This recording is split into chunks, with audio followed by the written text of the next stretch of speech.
오늘 봉독해 주신 본문의 말씀을 가지고 폭풍과 천사라는 제목으로 말씀을 나눕니다.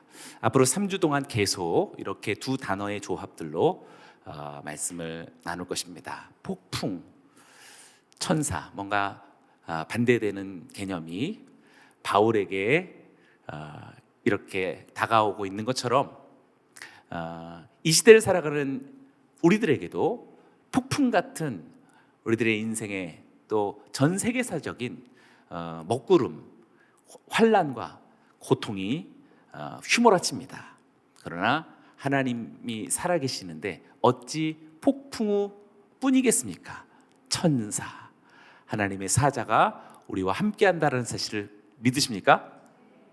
그런 천사를 여기서 믿다라는, 천사를 섬길 필요는 없습니다. 섬김으로써의 믿음이 아니라 천사의 실제를 믿고 하나님이 그를 통해서 나를 도우신다라는 하나님의 계획을 믿으시길 바랍니다. 아멘. 그럼 하나님의 초월적인 운행하심이 보이지 않는 천사와 같이 지금 현재 우리들의 삶 속에서도 작용하고 있다라는 사실입니다. 그래서 하나님의 뜻을 이루어 가시는 것이죠.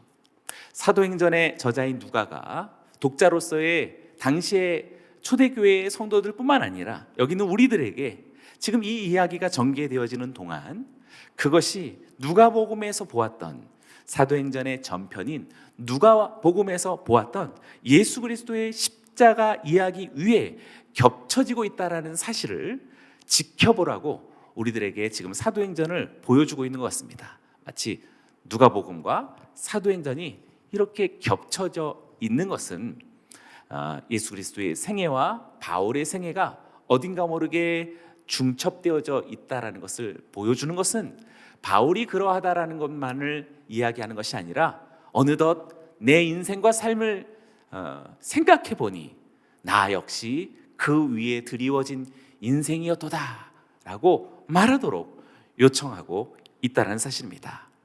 예수 그리스도의 십자가 죽음이라는 이 유일무이한 사건이 세상을 구원하시는 하나님의 사역이었듯이 교회가 이 땅에서 감당해야 할 사명도 역시 지금 바울을 통하여서 보게 되어지는 이러한 방식으로서 이루어질 것이고 또한 그렇게 요구될 것이다라는 것을 우리들에게 알려주고 있습니다. 여기는 저와 여러분들에게도 누가복음의 그리스도와 같이, 사도행전의 바울과 같이 2022년 엑지 29의 소망을 갖고 있는 우리 온누리의 성도들도 동일한 길로 함께하는 줄로 믿습니다. 13절을 제가 다시 읽습니다. 남풍이 순하게 불매 그들이 뜻을 이룬 줄 알고 닻을 감아 그레데 해변을 끼고 항해하더니. 네, 우리가 이런 구절들도요 그냥 설명문으로만 그치지 않고 사실 잘 생각해 보면 한 구절 한 구절들이 마치 우리들의 삶의 여정의 한 부분을 이렇게 투영해 보여주듯이 그런 이미지를 담고 있음은 제가 지금까지 계속 여러분들과 함께 나누던 구절구절을 거의 한 구절도 빠짐없이 나누려고 이렇게 노력하는데요. 지금 이 13절도 구절로만 보면 눈에 확 안 들어오는데 그런데 그림으로 한번 보면 이 장면이 어떤 모습인지를 보게 됩니다. 지금 로도로 지나서 그레데, 크레타 섬이죠. 이 크레타 섬에 지금 가까이에 근접해 오게 되었습니다. 그래서 아마 이 지형이 북에서 내려오는 어떤 바람을 잘 피해서 어느 정도 이제 정박하고 있었던, 바울이 타고 있었던 이 배인데요. 그 배의 이름이 알렉산드리아호였다는 사실을 이미 지난번에 나누었죠. 라세아라 써 있는 오른쪽에 있는 검은 점이 라세아라는 항구고 또 왼쪽에 있는 검은 점이 미항이라는 항구가 되겠습니다. 그런데 바로 이 미항에서 바울이 이제 항해가 어려울 수 있으니 여기에 머물자라고 이야기했지만 선주와 선장은 그것을 듣지 않고 저 베닉스 방향으로 이동하게 됩니다. 그러니 뭐 지금 여기 미항에서 베닉스 정도야 얼마 멀지 않은 약 64km 정도 밖에 되지 않는 그런 가까운 거리니까 이동하는 데 어려움이 없었겠죠. 아마도 이 선장과 선주는 겨울을 나기에는 베닉스가 더 적합했다라고 판단했기 때문입니다. 마침 순하게 불어오는 남풍으로 인해서 더욱더 낙관했었으리라 생각합니다. 몇 시간 아니면 이 64km 정도 되어지는 미항에서 베닉스로의 이동은 어려운 일이 아니었을 것입니다. 그런데 문제가 바로 여기서 시작됩니다. 갑자기 바람의 방향이 바뀌게 된 것입니다. 14절을 한번 볼까요? 얼마 안 되어 섬 가운데로부터 유라굴로라는 광풍이 크게 일어나니, 섬 중간에서 격렬한 북동풍이 불어왔다라고 말하고 있습니다. 분명히 13절에서는 남풍이 순하게 불매라고 이야기하지만 14절에서는 갑자기 유라굴로라는 광풍이 불었다. 바람의 방향이 확 바뀐 거예요. 남풍이라는 것은 남쪽에서 불어오는, 올라오는 이런 바람이겠고, 유라굴로라고 하는 말은 이제 우리가 좀 알아두면 좋을 것 같습니다. 유라에서의 이 유로스라고 하는 것은 동풍이라는 말의 헬라어가 되겠고요. 아퀼로라고 하는 이 라틴어는 북풍이라는 말이 되겠습니다.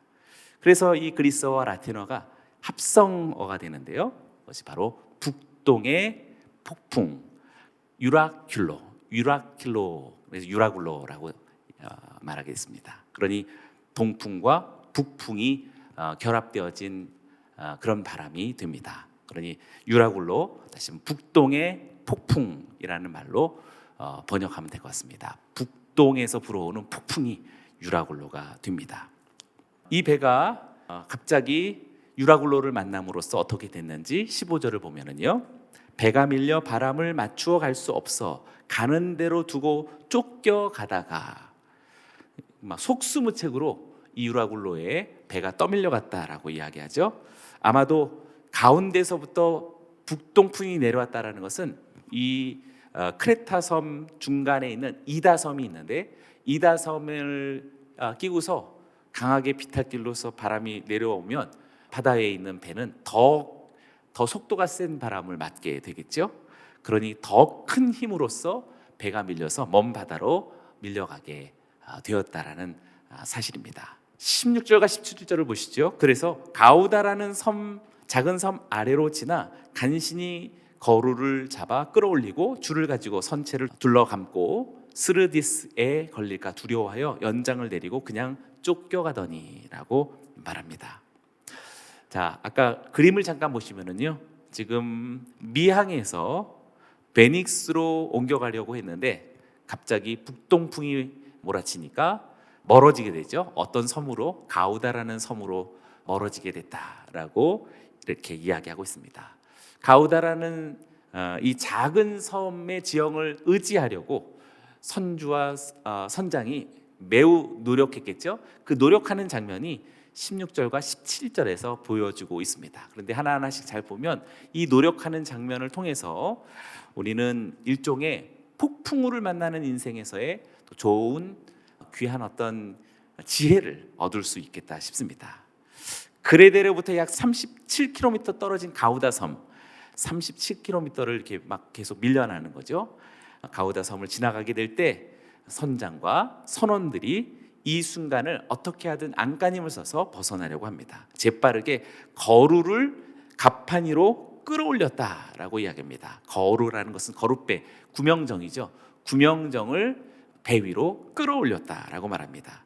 입출항 때 필수적인 작은 배가 바로 거루죠. 보통은 뱃고물에 매달고서 이렇게 배가 다닙니다. 그런데 폭풍이 닥칠 때는 거룻배가 위태롭게 되죠.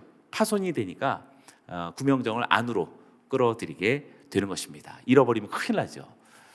이게 있어야 위급한 때에 이 생명선, 이 구명정을 탈 수가 있는 것입니다. 또 거루를 그냥 그대로 두면 그것이 모선과 부딪히면서 오히려 더 두 가지 다 파괴를 가져올 수 있기 때문에 서로가 위태롭습니다. 거루를 모선 측면이나 갑판 위로 끌어올려서 밧줄로 고정시키고 서로 부딪히지 않게 했다라는 이야기가 됩니다. 그래서 우리는 여기서 한 가지를 배우게 됩니다. 첫째, 거루를 올려라 라고 말할 수 있겠고, 거루를 올리라는 말은 뭐냐면 생명을 확보하라, 안전을 확보하라는 것이 바로 우리가 가져야 할 첫 번째 행동명령이라고 생각합니다. 위기가 닥쳐왔을 때 제일 먼저 생각해야 되는 것은 사람의 생명입니다. 기억하기 바랍니다. 사람의 생명보다 더 귀한 것은 없습니다. 사람의 생명을 위한 우리들의 조치, 우리들의 계획, 우리들의 지금 현재의 삶을 돌아봄이 있어야 하겠습니다. 아멘. 아멘. 또한 이 강한 폭풍은 배를 뒤집는 전복만이 위험이 아니라 선체 자체도 파괴할 수 있기 때문에 선체를 메어서 고정시켜 이 강풍의 파괴적인 힘에 견디도록 적합한 밧줄들로 선체 전체를 둘러감았다라고 17절에서 말하고 있죠. 두 번째 밑줄에다가 이렇게 17절에 권했는데, 줄을 가지고 선체를 둘러감았다라고 말하고 있습니다. 그래서 우리는 여기서 두 번째를 또 배우게 됩니다. 선체를 묶으라 라는 말로서 두 번째 교훈을 얻게 됩니다. 선체를 묶는 것이 뭘까요? 모선을 이렇게 감으면서 모선이 파괴되어지는 것을 막는 거죠. 그러니 공동체를 보호하라는 말로 우리는 교훈을 얻을 수 있겠습니다. 가정이라면 가정 공동체를 보호해야겠고, 교회라면 교회 공동체를 우리는 보호해야겠습니다. 각 사람의 생명이 귀중하고, 두 번째는 공동체가 우리들에게 보호해야 할 주제다라는 사실을 잊지 말아야겠습니다. 팬데믹의 시대가 오든지 재난의 시대가 왔을 때 자기만을 생각하는 사람은 어떻게 보면 리더십이라 보기 어렵습니다. 우리는 리더십은 자기를 오히려 잊고 구해야 할 생명이 누구인지를 재빨리 알아차리고, 두 번째는 우리가 속한 공동체가 무엇인지 그 범위와 정의를 분명하게 우리는 확보해야 하겠습니다. 사랑하는 여러분이요, 그러니 우리가 지금 몸담고 있는 이 우리 다락방, 우리 공동체, 교회를 여러분 소홀히 여기지 마시고 안전을 도모하시고 이 공동체를 오히려 나보다도 더 귀하게 여기시는 여러분들이 되시기를 주의 이름으로 축원합니다. 아멘. 순장님들께 감사드리고요, 직분자들께 감사드리고요, 그리고 하나님의 사명을 받은 분들에게 감사를 드립니다. 왜 사명을 받았고 직분을 얻었으며 순장의 직을 감당하십니까? 공동체를 돌보라고, 주님의 몸 되어진 공동체를 돌보라는 사명입니다. 그러니 사랑하는 여러분, 죽도록 충성하시기를 주의 이름으로 축원합니다. 세 번째는 이제 선원들은 스르디스를 두려워했다라고 17절의 하반절에서 이야기하죠. 스르디스에 걸릴까 두려워하여서 연장을 내렸다라고 말하고 있습니다. 좀 어려운 말인데요, 스르디스는 모래톱입니다. 보통 북아프리카죠. 북아프리카 해안 즈음에서 이 모래톱들이 많이 발견이 되어지는데요, 아직 멀리는 있지만 바람이 여러 날 불 것을 우려해서 모래톱에 걸릴 것을 두려워해서 지금 속도를 늦추려고 했음을 여기서 발견하게 됩니다. 여기서 연장을 내렸다라고 하는 말은 닻을 내렸다라는 말과 같습니다. 닻을 내리니까 일종의 브레이크 역할을 하는 거죠. 막 폭풍우가 막 몰아치는데 무거운 닻을 밑으로 내리니까 이 닻이 어느 정도 무게 중심을 끌어내리면서 어느 정도 이 배를 중심을 잡게 해 주었다라는 사실입니다. 그래서 세 번째는 이렇게 말할 수 있을 것 같아요. 닻을 내려라. 닻을 내리라는 것은 중심을 잡아라라는 이야기가 되겠습니다. 일종의 배의 브레이크니까 무엇인가 힘을 주어서 이 배가 파도에 어느 정도는 중심을 잡을 수 있게끔 해야 됩니다. 그러니 여러분, 여기서는 이 중심을 잡는다는 건 무엇일까요? 위기의 순간일수록 아까 얘기했던 거룩한 습관, 위대한 루틴의 중심을 붙잡는 거예요. 기본으로 돌아가자라는 말과도 같습니다. 하나님을 향한 경외심, 주님을 향한 철저한 예배만큼 위기 속에서도 빛나는 기본은 없는 줄로 믿습니다. 이런 것들을 다 잃어버린 채 아이고 큰일 났네만 하면 그 큰일 났다라는 겁과 두려움이 벌써 우리들의 인생을 사로잡아 버리게 됩니다. 이럴 때일수록 더 중심을 잡고 하나님을 예배하고 주의 말씀을 삼가 경청하는 우리 모두가 되길 축원합니다. 그리고 네 번째는 그리고 나서 17절의 하반절을 보면 그냥 쫓겨가더니라고 말하고 있죠. 그냥 쫓겨가더니, 그냥 그 배를 쫓겨가게 두었다라는 사실입니다. 더 큰 저항은 오히려 난파를 불러올 수 있게 되지요. 그러니 바람과 파도에 적절하게 그냥 배를 내맡기는 겁니다. 어느 정도 중심을 잡고 브레이크 역할을 할 수 있는 닻을 내렸다면 그냥 떠내려가는 것이지 어쩔 수 없습니다. 그래서 네 번째는 이렇게 말하고 싶습니다. 그냥 쫓겨가게 두는 것입니다. 무슨 말입니까? 섭리를 신뢰하라는 뜻입니다. 하나님의 섭리, 하나님의 손이 우리를 지키고 있음을 믿으십니까? 네, 그냥 반대로 얘기해서 어떻게 되겠지라고 하는 그냥 그런 좀 신심이 부족한 그냥 낙천주의가 아니라 하나님이 돌보시리라 라는 믿음으로써 그냥 바람과 파도에 떠맡기는 게 됩니다. 그런 것은 하나님의 섭리를 신뢰하는 그런 배경이라고 할 수 있겠습니다. 할렐루야, 아멘. 18절과 19절에 연이어서 우리가 발견할 교훈을 얻습니다. 같이 읽어볼까요? 시작. 우리가 풍랑으로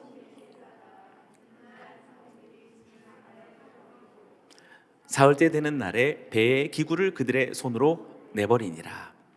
풍랑으로 애쓰던 선원들은 이튿날부터 두 번째 날부터 배를 가볍게 하기 위해서 짐을 버리기 시작했다. 어딘가 자꾸 배에 물이 들어오고 있음을 발견했던 것이죠. 그래서 사흘째 되는 날에는 과감하게 이제 버려야 돼 하면서 포기를 시작합니다. 그래서 배의 기구들을 버리기 시작했다라고 말합니다. 여기서 배의 기구들은 여러 가지 말할 수 있겠는데요. 첫 번째, 지금 여기서 돛은 전혀 필요 없습니다. 배에 이렇게 걸려있는 돛들은 아마 배를 무겁게 하고 배를 더 힘들게 하는 것이어서 닻은 내릴 수 있어도 돛은 버려야 될 첫 번째 것이기도 합니다. 그래서 우리는 이렇게 다섯 번째를 정리해 볼 수 있겠습니다. 짐을 버리라 라는 말로 정리할 수 있겠죠. 짐을 버리라. 짐을 버리라는 것은 당연히 우리 성서적인 의미로서 충분합니다. 무거운 것과 얽매이기 쉬운 죄를 벗어버리라. 분명히 우리들의 삶 속에 사흘째 되어지는 아직 호전되지 않는 위기와 어려움들이 있을 때 저와 여러분들을 무겁게 하던 그런 죄와 짐들을 내어버려야 할 것입니다. 생각날 것입니다. 성령님께서 알게 하실 것입니다. 우리가 쓸데없이 연연하는 돈 문제, 우리가 부적절한 어떤 관계 문제, 그리고 내가 추구하고 있었던 잘못되어진 사상과 가치관에 따르는 이 세상의 세속적인 어떤 그런 생활과 관습들을 버려야 하겠습니다.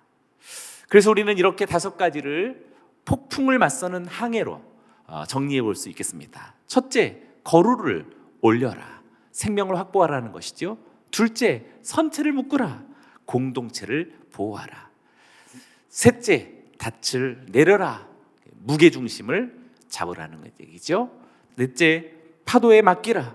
섭리를 신뢰하라는 말이 되겠고, 다섯 번째, 짐을 버리라. 무거운 것을 벗어버리라는 우리는 교훈을 얻게 됩니다. 짧은 글귀 속이었지만 우리는 이들의 행동을 통해서 재난과 위기 속에 폭풍우를 만나고 있는 항해하는 인생이 가져야 할 다섯 가지를 우리는 점검해 볼 수 있겠습니다. 사랑하는 여러분, 바로 즉시 우리가 실행하기를 원하고요.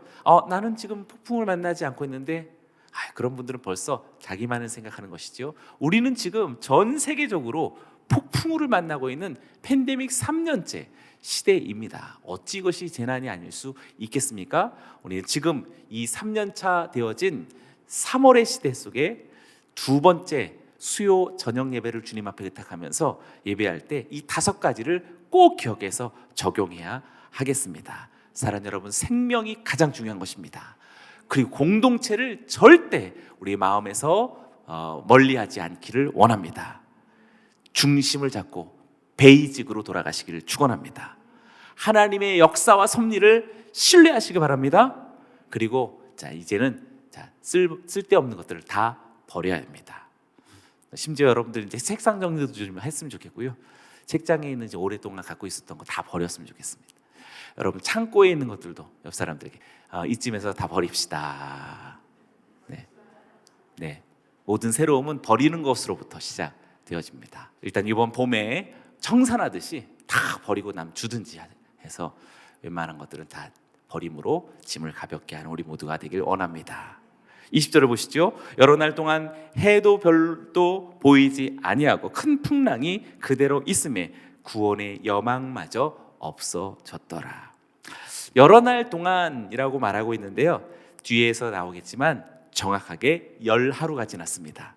20절에서는 벌써 풍랑으로 크레타 섬으로부터 유라굴로에 의해서 벗어나 이 지중해 중간으로 떠밀려 간 지 벌써 10하루가 되었다라고 말합니다. 강한 폭풍 때문에 낮에도 해가 보이지 않았고 밤에는 별들도 보이지 않았다라고 말합니다. 그러니까 해도 별도 보이지 않았다라는 것은 지금 현재 위치를 파악할 수 전혀 없었다라는 얘기죠. 뱃사람들은 별과 해를 보면서 자신의 위치를 아는 데에 능숙한 사람들인데 지금 자기의 위치를 찾을 수 없다라는 사실입니다. 어쩌면 우리들의 위기는 어떤 물질적인 문제, 뭘 먹고 살까, 이것이 문제가 아니라 자신의 좌표를 잃어버리는 것이 우리들의 가장 중요한 문제라고 생각됩니다. 지금 어디로 가고 있는지, 도대체 내가 어디에 서 있고 무엇을 위해 살아가는지 좌표를 잃어버린 인생만큼 위기는 없다고 생각됩니다. 목표를 뚜렷이 하기를 원하고요, 그 목표를 이루기 위해서 방향과 그리고 방법에 대해서 선명하게 주 예수 그리스도의 어떤 음성을 듣고 순종하는 우리 모두가 되길 축원합니다. 밤낮 여러분들의 그냥 어떤 사업이나 세상 살아가는 일들에만 이렇게 익숙한 것은 너무나도 안타까운 문제라고 할 수 있겠습니다. 유일한 방법은 하늘의 광명들이었을 텐데 이 배는 분명히 어딘가 물이 새어 들어오고 있었고, 침몰해 가는 배에 유일하게 남은 방법은 배를 해안에 갖다 대어지는 일이었지만 그들은 지금 어느 위치에 있는지조차도 알지 못하기에 어느 곳이 가장 가까운 육지가 되고 어느 방향으로 가야지만 그들이 위기를 피할 수 있는지에 대해서 속수무책이었다라고 말하고 있습니다. 결국 육지에 배를 대지 못한다면 바다에 빠져 죽을 수밖에 없는 운명이 되는 것이지요. 그들에게 구원의 여망은 사실상 없어 보였다라고 할 수 있습니다. 그런데 바로 이러한 절망의 위기 가운데서 바울이 말을 하기 시작합니다.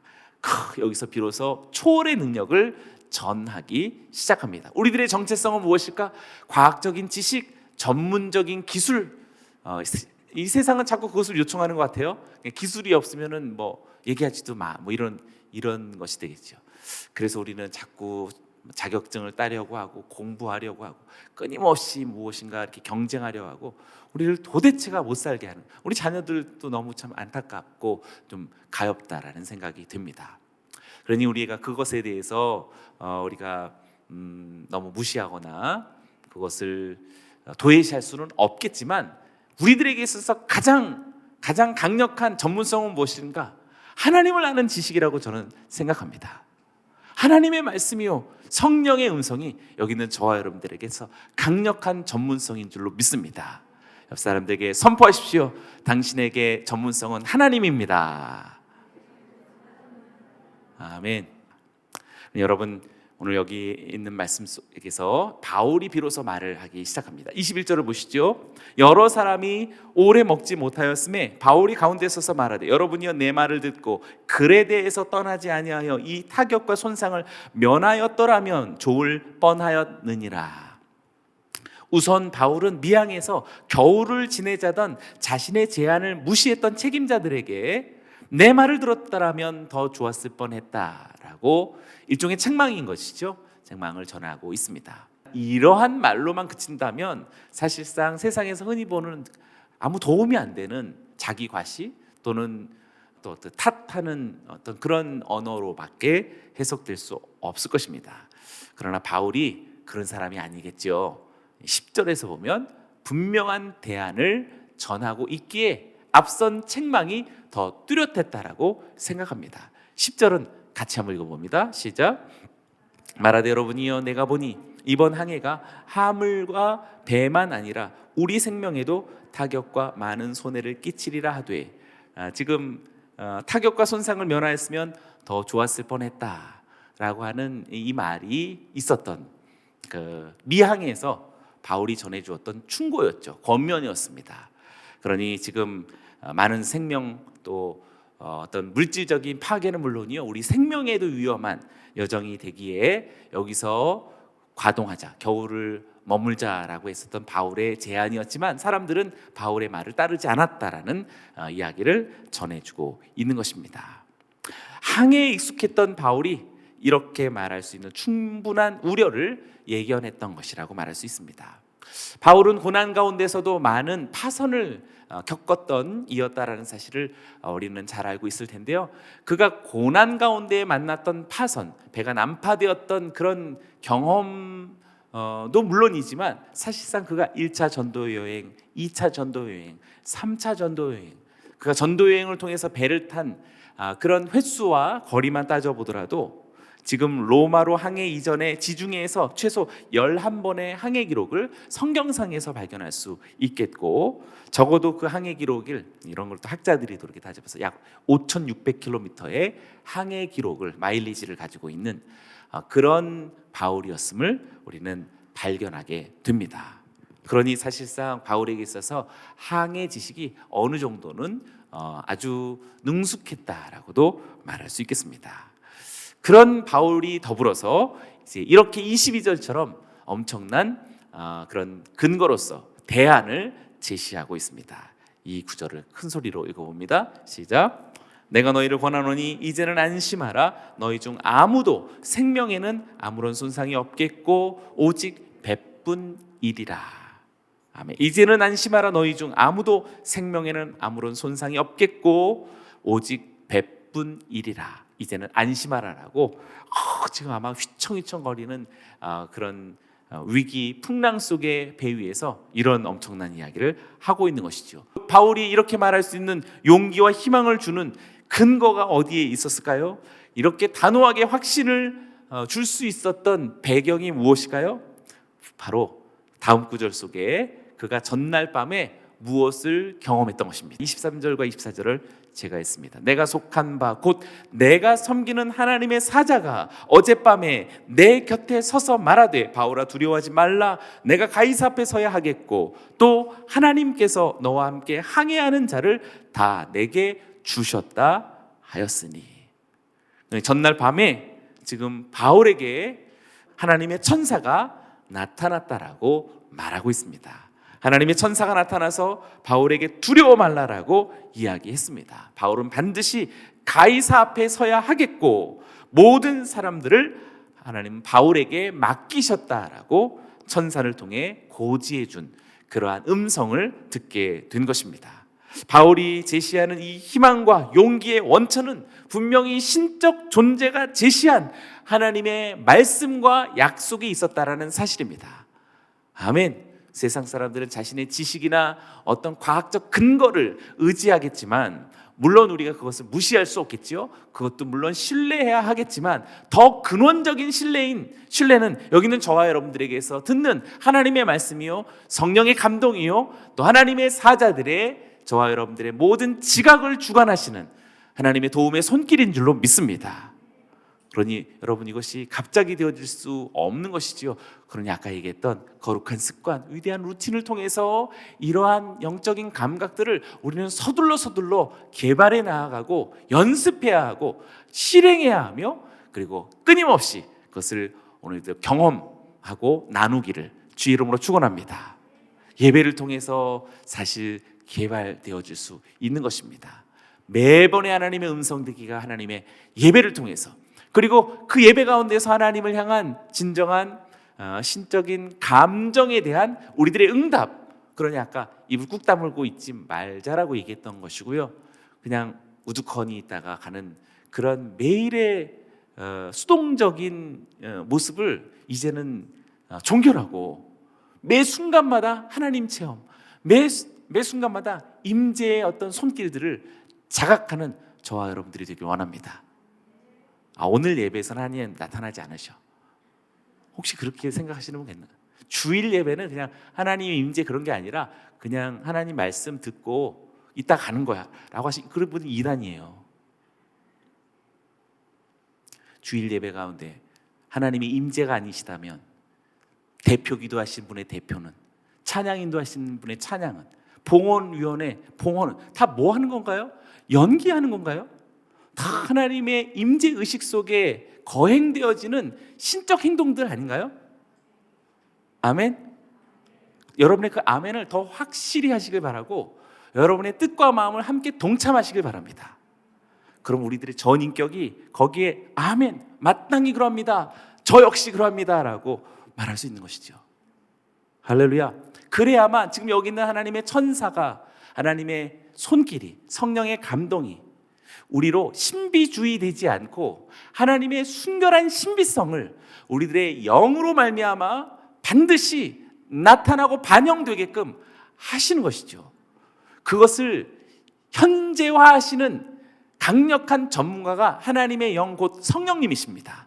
성령으로 충만하시기를 축원합니다. 하나님의 온갖 신령한 하나님의 소유들이 저와 여러분들의 삶 속에서 현재화되게 하시는 성령님과 함께 하시는 우리 모두가 되기를 주의 이름으로 축원합니다. 할렐루야. 네, 사실상 제가 말하는 이 상황이, 오늘 하나님의 말씀이 소설과 같습니까? 세상은 사실상 그 세상 안에 있는 의인들의 덕에 의해서 얼마나 많이 보호되고 있는지 여러분 믿으십니까? 그래야 합니다. 소돔과 고모라 사람들은 애초에 몰랐겠죠. 누가 그것을 지탱하고 있는지 몰랐을 것입니다. 의인들의 덕, 의인들의 은혜가 하나님의 강력한 하나님의 현존을 하나님의 백성들이 저항하고 있고 그것을 재촉하고 있으며 유통하고 있다는 사실이 성경의 이야기고, 오늘날 하나님 마지막 때를 이뤄가시는 현대의 하나님의 나라로서의 교회와 성도들인 줄로 믿습니다. 보십시오. 창세기 18장 26절을 보시면 여호와께서 이르시되 내가 만일 소돔 성읍 가운데에서 의인 50을 찾으면 그들을 위하여 온 지역을 용서하리라. 하나님의 어떤 심판의 정지선이 아브라함의 여부에 달려있다는 사실을 우리가 여기에서 발견하게 됩니다. 지금 바울이 경험하고 있는 지금 풍랑 속에서 휘청거리고 있는 이 배 위에서의 천사로부터의 신적 경험의 일들은 이날뿐이 아니었습니다. 벌써 2년 전에도 이와 같은 경험이 있었습니다. 2년 전, 지금으로부터 2년 전 주께서 환상 가운데서 바울에게 말씀하셨던 경험이죠. 23장 10절과 11절입니다. 큰 분쟁이 생기니 천부장은 바울이 그들에게 찢겨질까 하여 군인을 명하여 내려가 우리 무리 가운데서 빼앗아 가지고 영내로 들어가라 하니라. 그날 밤에 주께서 바울 곁에 서서 이르시되 담대하라. 내가 예루살렘에서 나의 일을 증언한 것 같이 로마에서도 증언하여야 하리라. 아멘. 공통점이 있어요. 2년 전에 주께서 직접 밤에 나타나신 말씀 속에는 사명의 고취입니다. 그냥 너는 안전하리라라고 하는, 너는 보호될 것이다라는 생명의 보호, 우리들의 어떤 생존에 대한 약속이 아니라 무엇을 위한 보호인 것이죠. 그 무엇을 위한이 우리들에게 너무나도 중요한 것입니다. 내가 예루살렘에서 나의 일을 증언한 것 같이 로마에서도 증언하여야 하리라. 오늘 뒤에 벽에 걸 배너의 약속의 말씀이죠. 이 사명 때문에 너는 안전하리라라는 말씀입니다. 그리고 지금 풍랑 속에 유라굴로로 말미암아 거침없이 막 휩쓸려가고 있는 그 배 선상 위에서의 천사로부터 듣게 되어진 말씀도 역시 가이사 앞에 서야 하겠고 라고 하는 그런 말씀이었던 것이지요. 가이사 앞에 가야 하기에 여기 배에 있는 사람들 모두가 다 바울 너로 인하여서 안전할 것이다 라고 하는 말씀이 주어졌습니다. 그러니 여러분, 사실상 가장 중요한 것은 좌표입니다. 우리가 어디에 있으며 어디로 가는지, 목적이 있는 인생이요, 목적이 있는 삶의 여정에서만 우리는 하나님의 놀라운 보호의 의미를 찾고 그 보호에 우리는 동참할 수 있는 줄로 믿습니다. 목적 있는 인생이 되시기를 주의 이름으로 축원합니다. 사명 있는 인생이 되시기를 주의 이름으로 축원합니다. 그럼 여러분의 순장직을 사명, 위대한 사명으로 여기시고 소홀히 여기지 마시길 바랍니다. 어마어마한 하나님의 선물, 여러분들의 권사님으로서의, 장로님으로서, 안수 집사님으로서, 사역 팀장님으로서 이런저러한 사명의 직을 주님 앞에 두렵고 떨리는 마음을 감당하듯이 그렇게 감당하시는 분에게 하나님의 천사가 주님이 말씀하시는 그 밤에 황홀한 하나님의 영의 감동이 여러분들에게 주어질 줄로 믿습니다. 할렐루야. 바울이 끝까지 예루살렘에서 체포되었을 때 끝까지 살아서 로마에서 증언하게 될 것이다라는 그러한 신적 경험이 지금 이곳 유라굴로 풍랑 속의 위험한 배 위에서도 계속되고 있다라는 사실입니다. 이 신적 경험으로 인해서 25절과 26절, 그러므로 여러분이여 안심하라, 나는 내게 말씀하신 그대로 되리라고 하나님을 믿노라. 그런즉 우리가 반드시 한 섬에 걸리리라 하더라. 할렐루야. 저는 여러분들도 여러분들 살아가는 모든 삶 속에서 위태로운 위경을 지나가는 수많은 사람들에게 오늘 이 25절 말씀처럼 안심하십시오, 내게 말씀하신 그대로 되리라, 하나님을 믿노라 라고 저는 여러분들도 증언하시기를 축원합니다. 아멘.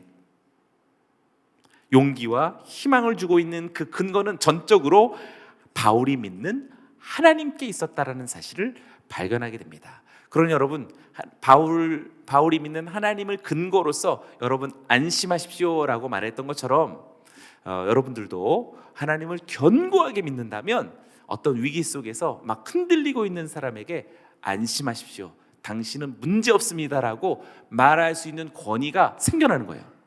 사랑하는 여러분, 다 하나님 체험에 대한 감정과 감각과 연습과 경험이 부재하다 보니 다 아슬아슬한 겁니다. 아슬아슬한 삶을 너나 나나 같이 살고 있는 것이요, 세상 사람이나 그리스도인들이나 별 다를 바 없이 현대의 위기 속을 위태롭게 살아갈 뿐입니다. 이 속에서 정말 바울처럼 안심하라, 하나님께서 살아계시니 너와 나를 지키시리라.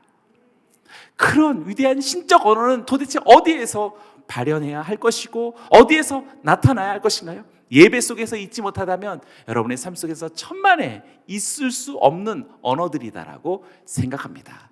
하나님 앞에서 웅장하게 선포되어지는 신적 언어가 여러분의 삶 속에서 나타날 수밖에 없어서 수많은 사람들에게 하나님의 하나님 되심을 드러내는 주님의 사자들이 되시기를 주의 이름으로 축원합니다. 기억하십시오. 사람의 경험과 지식은 실수와 실패를 원망하고 비난하고 탄식할 뿐이지만 하나님의 체험과 임재는 실수와 절망 속에서도 나타나는 무한한 용기와 희망이 된다는 것을 알게 됩니다. 비록 인간이 의지하던 배는 가라앉을지라도 우리들의 재물의 손상과 손실은 불가피하게 있을 수밖에 없을지라도 하나님이 인도하시는 사람은 반드시 구원을 얻는다라는 사실입니다. 여러분 이것을 믿으십니까? 아멘. 바울의 목숨은 하나님의 손에 있습니다. 하나님의 계획과 의도는 정말 확고부동합니다. 바울이 로마로 가는 것과 가이사 앞에 서는 것은 틀림없는 일이며 저와 여러분들도 영적 로마로 가야 하는 것이요, 우리들에게 살아있는 이상 우리들이 해야 할 영적 가이사 앞으로 가야 하는 것입니다. 사랑하는 여러분이요, 이 분명한 부르심이 여러분들에게 주어졌고 우리들에게 부여되었다는 것을 믿으십니까? 아멘. 이 일을 이루시기까지 하나님은 쉬지 않으시고 그리고 쉬지 아니하시는 주님과 함께 여러분도 역시 실패하지 않을 인생인 줄로 믿습니다. 바울이 유대 세계의 중심지인 예루살렘에서 마지막으로 증언자의 임무를 수행했다면 이제 이방 세계의 중심지인 로마에서도 그리스도의 증언자의 임무를 수행하게 될 것입니다. 증언해야만 합니다. 그러니 여기 있는 여러분들도 바울처럼 결코 로마에서 증언해야 할 여러분의 인생이요 우리들인 줄로 믿습니다. 중첩되어있죠. 그리스도께서 그러하셨듯 바울이 그러하였고 주님의 이름을 부르는 여기 있는 여러분들도 우리도 모두 다 그러할 줄로 믿습니다. 유대인도 이방인도 그리고 혼돈의 세력과 같은 이 검푸른 폭풍의 바다도 부활하신 분의 증인이 그 자신에게 세워진 목표를 도달하기까지는 절대로 위험 보일 수는 있어도 해를 줄 수 없다는 것을 믿으십니까? 아멘. 바울과 함께, 그리고 바울로 인해서 나머지 모든 사람들도 바울이 섬기는 하나님께서 구원하시는 그 능력을 더불어 체험하게 될 것이다 라고 약속하고 있습니다. 그래서 난파되어지는 배조차 어느 섬 해안에 반드시 걸리게 될 것이며 또 걸려야만 한다라는 것을 알게 됩니다. 폭풍우와 같은 팬데믹의 시대 속에서 우리는 아무 무의미한 3년을 지난 것이 아니라 반드시 어딘가에 걸려서 하나님의 큰 쓰임과 능력을 받는, 그리고 그 일을 이루어가는 저와 여러분들일 줄로 믿습니다. 중요한 것은 황제가 사는 곳으로 복음이 이르기 전에 폭풍의 바다가 가져오는 이 죽음의 이야기가 바울을 덮침으로 인해서 복음의 능력에 도전한다라는 사실입니다. 너 이래도 그럴 거냐라고 하는 그러한 위협과 같이 유라굴로와 같은 엄청난 폭풍이 삼킬 듯이 찾아옵니다. 바울은 실제로 스스로가 물과 불을 거치지 않고서는 로마에 도착하지 못할 것이다라는 예고와 같은 그러한 환경이라고 생각합니다. 어쩌면 똑같은 의미로서 팬데믹 3년차 전 세계가 겪는 이 사건은 모든 세계 사람들에게 겪었던 환란이지만, 그러나 유독 주님의 교회와 성도들에게 가장 강력한 메시지로서, 그리고 그것을 이용해서 원수와 사탄, 이 모든 것의 배후가 되어지는 그 어둠의 존재가 가장 노리는 것은 모든 사람들을 괴롭히는 것이 아니라 주님의 교회와 주님의 성도들이 해야 할 일을 하지 못하도록 그 기세를 꺾으려는 목적이 있다는 것을 동의했습니까? 아멘, 동의해야 합니다. 그런 여러분, 그럼으로 인하여서 우리들이 더욱더 우리들의 믿음과 신앙의 삶을 이렇게 내가 잠잠히 있을 수 없노라고 고백해야 하는 것이지요. 강력한 폭풍의 위세와 속절없이 파도에 쓸려가는 배와 서서히 기울어져 가고 있는 이러한 배에 대한 섬세한 묘사가 난파와 조난, 그리고 죽음이 다가왔다라는 사실을 우리들에게 암시해주고 있는 것입니다. 종말이 다가왔다라는 것을 알려주고 있는 것이지요. 이러한 묘사가 우리들에게 제공해주고 있는 것은 어떤 정말 소설 같은 이야기 속에서 이런 기적을 경험했다라는 그런 이야기만이 아니라 앞서 있었던 누가복음에서 보았던 하나님의 사명을 이루시려고 순환을 직면하시면서 기꺼이 고난으로서 자신의 육체를 던지시는 우리 주 예수 그리스도처럼 사도 바울도 역시 자신의 온 생애가 삼킬 듯 찾아오는 이 폭풍우 앞에서 주저하지 않고 또 거기에 자신의 몸을 숨기지 않고 기꺼이 맞닥뜨리고 있는 이 장면은 누가복음과 사도행전의 거룩한 중첩이라고 확신합니다.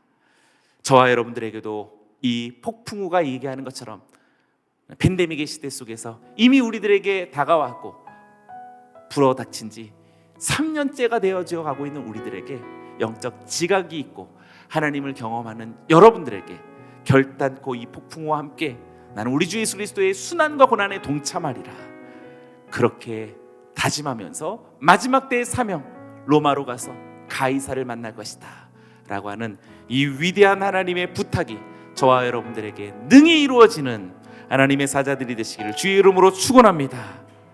그 옛날 모세도 바로에게 가서 내 백성을 보내라고 얘기했던 것처럼 우리도 이 땅에 무엇인가 가상의 통치자 되어진 가이사에게 내 백성을 보내라 라고 부탁받은 사명자들이 저와 여러분들인 줄로 믿습니다. 할렐루야. 우리 하나님께 영광의 박수 올려드립니다.